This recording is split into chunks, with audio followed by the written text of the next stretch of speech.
Well, I think if Muammar Gaddafi was in Libya thinking that there was a strong possibility that the United States might be considering bombing or might be considering some strong action to prevent him from doing what his government has apparently been doing for the past 3 or 4 days, this statement did very little to suggest to him that that's still an eventuality or even a possibility.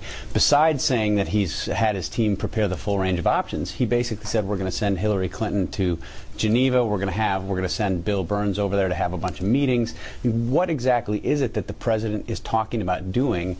It suggests the situation on the ground is more urgent than the president's words made it seem. Mara, the States really has. Charles. Well, there were a couple of oddities in the statement. First of all, the idea of sending the U.S. Secretary of State to Geneva, to the UN Human Rights Council, one of the most illegitimate and absurd bodies on the planet, would, as an example of its absurdity, is Libya sits on it. Libya, which is now engaging in huge atrocities on a scale rarely seen, is a member of the Human Rights Council, a body which I would add the Bush administration refused sitting on because of its illegitimacy and the absurdity of having these human rights violators on it. So it's about as weak a step as one could take. Secondly, all of this, again, started in Tunisia over a month ago.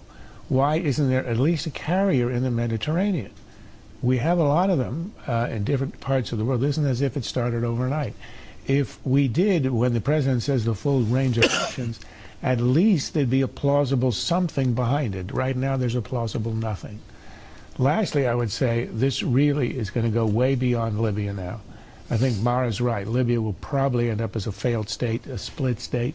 When it was under the Italian colonial rule, it was 3 autonomous provinces. It's all tribal.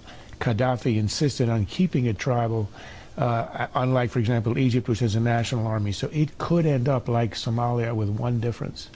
It's got a lot of oil, and that means it's going to be a hugely unstable and source of continuing instability into the future, regardless of what the immediate outcome is of the current struggle.